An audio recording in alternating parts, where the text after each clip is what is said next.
They laughed as she threatened my 6-year-old daughter by the lake, like a queen deciding who deserved to live. But on her son's graduation day, I made the entire neighborhood watch her fall. The sun burned hot over Maplewood Estates when I heard my daughter, Emily, scream. I dropped my rake and ran toward the lake behind our yard. There she was, tiny, barefoot, and trembling, facing Karen, the HOA president with the voice of thunder. Karen pointed at her, yelling, "Step back or I'll throw you in myself." Emily's small net shook in her hands as tears streamed down her cheeks. The whole scene froze time, neighbors staring from porches, stunned into silence. I pushed through them, heart pounding, ready to tear the world apart for my child. But before I reached them, Karen hissed, "This lake isn't for your kind of fun." My daughter dropped her net and ran, sobbing so hard she couldn't breathe. I picked her up as she clung to me, shaking, whispering, "Daddy, she wanted to drown me." Something in me snapped that day. Everyone watched. No one stopped her. I stared back at Karen, her fake smile fading under my glare. "You'll regret this," I muttered.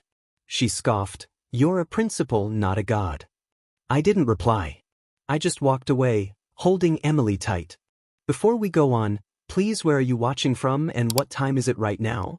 I want to see how many families, parents, and neighbors are feeling this story across the country tonight.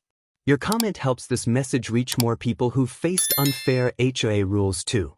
The lake rippled quietly as if swallowing the moment whole. That was the day kindness died in our neighborhood. That was the day I started planning justice. Before that day, Karen had fooled everyone. She organized barbecues, sent out newsletters, smiled for every HOA picture like a saint. Her husband, Steve, ran the landscaping business that overcharged everyone but her. Her son, Tyler, was always bragging about his new iPad and private tutors. She liked to remind us how some people didn't belong near the lake. Emily loved frogs. Simple joy, no harm, just a kid being a kid. But Karen saw joy as rebellion. She hated seeing someone else happy without her permission. I should have known the warning signs long ago. She once called the cops on a teenager for hanging a hammock too close to the water. Every meeting, she tried controlling everything, from grass height to garbage bins. That lake, though? It was her kingdom. She treated it like private property, though HOA dues paid for it. I often stayed quiet to keep peace. But when she scared my daughter, silence was no longer peace, it was surrender. That night, I tucked Emily in and promised her, "No one will ever make you cry like that again." She looked up at me, eyes red, whispering, "Even if they're an adult?" "Yes, sweetheart. Especially then." And right then, I made my promise to myself too. Karen wouldn't see it coming. The next morning, whispers spread fast through the neighborhood. Some said Karen overreacted. Others said I was exaggerating. Karen herself acted like nothing happened. She even waved from her porch as if we were old friends. "Beautiful day, isn't it?" she shouted. I ignored her. She didn't deserve my civility. At school, while I reviewed the graduation program, my mind kept replaying Emily's tears. I couldn't concentrate. How could someone threaten a child and still sleep peacefully?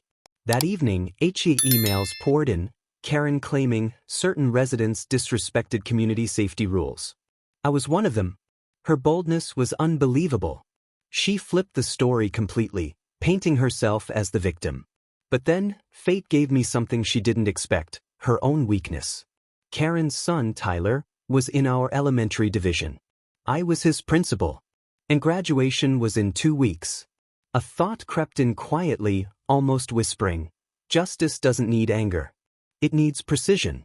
So I waited, quietly watching, while the neighborhood tension thickened like a storm waiting to strike. The same lake that saw her cruelty would witness her downfall. Karen's fake politeness returned. She started smiling at Emily again as if nothing happened. But kids remember fear better than adults remember lies. Emily hid behind me every time we passed Karen's house. Meanwhile, the graduation committee met in my office. Karen volunteered as parent representative. Of course she did. She wanted her face in every picture, her voice in every plan. "Principal Dawson," she said sweetly, "let's make this event unforgettable." Her tone dripped with arrogance. I smiled back.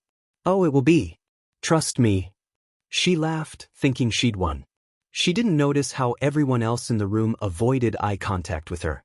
They knew what she did by the lake. But fear of Karen was a disease that spread quietly. That day, she submitted Tyler's application for a special graduation award. Top Leadership Potential, she called it. I approved it without expression. But in my mind, the award already had another name, the price of cruelty.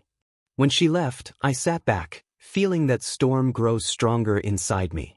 Justice wasn't just about revenge anymore. It was about restoring dignity. Rumors started crawling through Maplewood. Some parents stopped greeting Karen during drop-off. The friendly waves turned into awkward nods. Karen noticed but blamed jealous neighbors. One evening, Steve approached me outside my mailbox. "Look, Mark," he said nervously, "Karen's been under pressure lately. Don't take it personal." I looked at him, calm but cold. "She threatened my daughter, Steve." He sighed, defeated. "You think I can control her?" That was the moment I realized Karen ruled even her own home through fear. Her power came from people's silence. And that silence was breaking. At school, teachers began whispering too. They'd heard about the lake story. They didn't know details, but they felt the chill. Tyler, sweet boy, smiled in hallways, unaware of his mother's sins. Every time I saw him, guilt mixed with justice in my heart. But the vision of Emily's tears never left me. I knew what I had to do. And by graduation day, Maplewood would learn that even the mighty can drown in their own pride. Graduation week arrived. Decorations shimmered across the school hall. Parents rehearsed smiles, cameras ready, dreams blooming. Karen walked in like royalty, carrying cupcakes and superiority. She greeted teachers loudly, pretending nothing ever happened. Her son, Tyler, wore his cap proudly, waving to his friends. Meanwhile, I sat in my office, reviewing final approvals. Each name printed neatly, every diploma sealed, except one. Tyler's folder lay open before me. My hand hovered over the approved stamp. Then I remembered Emily's voice trembling. "She wanted to drown me, Daddy." That memory sealed my decision. When Karen arrived to confirm details, I met her with polite calm. "Everything set?" she asked. I nodded. Yes, except one small change. She didn't notice the storm behind my smile. The night before graduation, I couldn't sleep. Not from guilt, but from anticipation. Sometimes, the universe doesn't hand you justice. You build it yourself, brick by brick, heartbreak by heartbreak. Tomorrow would be her reckoning. The morning was bright, almost painfully perfect. Parents gathered, clapping as the ceremony began. Karen sat front row, phone raised high, smile wide. Tyler beamed, waving from the stage lineup. My speech began, simple, heartfelt, about kindness and respect. Every word aimed at her. I saw her smirk fading slowly. When the awards segment came, Karen straightened, ready to record her son's glory. I called the names, each one stepping forward proudly. But when Tyler's turn came, I paused. "Unfortunately," I said clearly, "some awards have been reviewed and found ineligible due to misconduct by guardians affecting school integrity." A murmur swept the crowd. Karen's phone dropped to her lap. Her face turned pale. I never said her name. I didn't have to. Everyone knew. Her son stared, confused, whispering, "Mom?" Karen stood abruptly, trembling with rage. "You can't do this," she shouted. I met her gaze calmly. "It's already done." And then I continued the ceremony as she stormed out. The audience stayed silent. For the first time, she wasn't in control. After the ceremony, whispers turned to waves. Parents surrounded me quietly, some clapping, some just nodding in respect. Nobody defended her anymore. Karen didn't show up at HOA meetings again. Steve stopped mowing her lawn for free. Even her friends stopped calling. Her perfect image shattered like glass. Emily heard about it from a neighbor. "Mom said you made Karen cry," she told me, half smiling. I knelt beside her. "I didn't make her cry, sweetheart. The truth did." She hugged me tight, whispering, "You kept your promise." That hug was worth more than any victory. That evening, I walked by the lake again. The water shimmered softly, peaceful now. No shouting, no threats, just frogs croaking. Emily ran ahead with her net again, fearless this time. I watched her laughter echo across the water, and for once, it didn't hurt. Revenge hadn't made me cruel. It had restored balance. And in the reflection of that calm lake, I finally saw peace. Weeks passed, and Karen's empire crumbled. The HOA board voted her out unanimously. Even her closest allies turned away. Her arrogance had finally drowned her. I heard she tried to transfer Tyler to another school, but word followed her. Reputation travels faster than lies. She left Maplewood quietly one morning, U-Haul loaded, curtains drawn. No one waved goodbye. Some felt pity, but most felt relief. I didn't celebrate, but I didn't mourn either. Justice isn't about hate, it's about truth finally speaking louder than fear. Emily placed a frog on my palm one day, smiling. "Do you think frogs remember scary people?" she asked. I smiled. "No, baby. They just keep jumping." She giggled, running off again, her laughter echoing like freedom. And that was all I needed. I defended innocence, not just hers, but everyone's.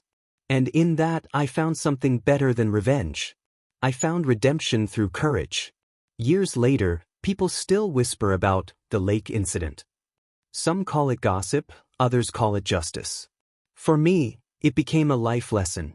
Power means nothing without compassion. Authority means nothing without heart.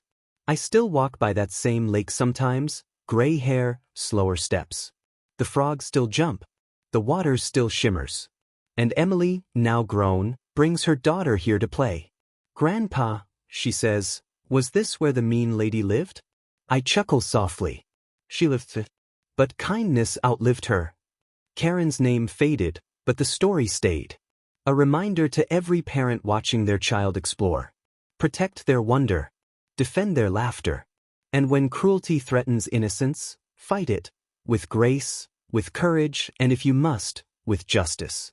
Because the world may forget the lake, but it will never forget the man who stood for his child. And that, my friends, was my proudest graduation day ever.